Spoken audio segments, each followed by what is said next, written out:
In 2009, a brilliant neuroscientist vanished without a trace. He left behind one voicemail: the brain isn't a machine, it's a weapon. And someone just figured out how to fire it. When the police searched his house, they found out why.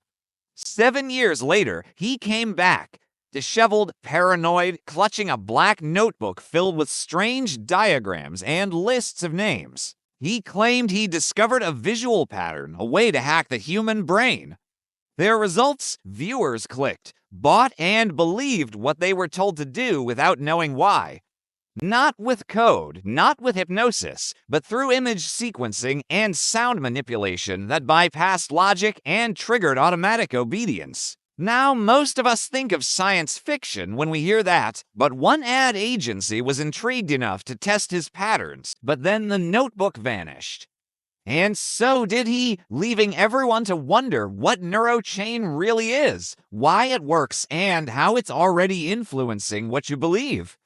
So, if someone could trick our brains into making the wrong connections, it could have serious consequences. They found that even though the images were too quick for someone to consciously see, they still activated the visual cortex, which sends signals to the rest of the brain. When we see something straight on, we process it in the left side of the brain. When we see something out of the corner of our eye, it gets processed on the right side. In the early 1950s, researchers began showing subjects images just above and below the threshold of conscious perception, hoping to influence their emotions or behaviors. What if instead of trying to trick people into seeing something, you tricked them into not seeing something? This became known as the dichotic effect. One famous experiment flashed the words "drink Coca-Cola" at 1,000 images per second. Our brains naturally try to organize the world by finding patterns. So when researchers flashed to different images to either side of the brain, the right side saw one image and the left side saw another. They showed volunteers a series of images and sounds and then asked them questions about what they remembered. Some of the volunteers were shown neutral images paired with pleasant music. Others were shown negative images paired with dissonant sounds.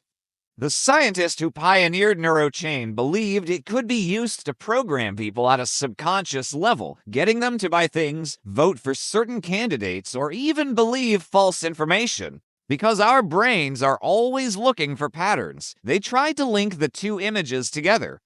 Even though subjects couldn't consciously see the message, it still registered in their brains and influenced their attitudes towards Coke. There are over 100 billion neurons in the human brain. For example, if the right side of the brain saw a gun and the left saw a flower, they would compete for dominance. If you want to find out, here's a simple test. Did you see it? If you did, congratulations, your mind is safe. Watch the next 60 seconds of this video and only count the number of blue squares you see. Don't try to remember any other colors. The brain wouldn't perceive either one clearly, but it would start to form a connection between them. His research was part of a larger field called neurochain. Basically, scientists were chaining concepts together in the brain by exploiting the way it processes images and sound. They all work together to control how we feel and act. Most of the time, our brains process information outside of our awareness. We see things, hear sounds, smell odors, and countless receptors send signals to our brain, which files them away, drawing connections between new information and what we already know. These connections drive our decisions, influence our feelings, and ultimately control our actions. Enter stage left, subliminal messaging. This was exciting, but researchers soon hit a wall. Brains are good at blocking out subliminal messages, which made the whole thing kind of useless. Fast forward to the 1990s. Researchers were now scanning people's brains while showing them subliminal images. At the same time, they noticed something interesting. The brain reacts differently depending on where it's looking. And that gave researchers an idea. It works like this. Now, depending on how similar or different those images were, they created a micro-conflict in the brain, a battle between two different ways of processing the world. If researchers presented this image sequence often enough, it would eventually become automatic, meaning that seeing the gun would automatically make you think of flowers and whatever else you associate with it.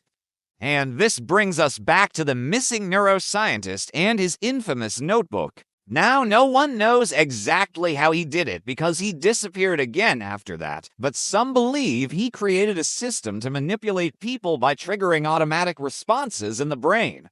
In 2016, the ad agency BBH Labs ran some tests of their own.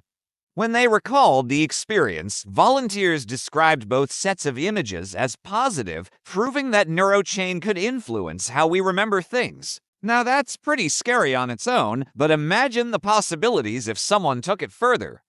In fact, many believe he spent his last years searching for the notebook because he realized how dangerous it was. And there's no way to tell if it's already too late. Okay, now pause the video and count the number of blue squares you saw. If you saw fewer than 8, however, it could mean that neurochain has already infiltrated your brain. Now check out, how do they make a TV show or watch? Do women really love Mr. Nice Guy?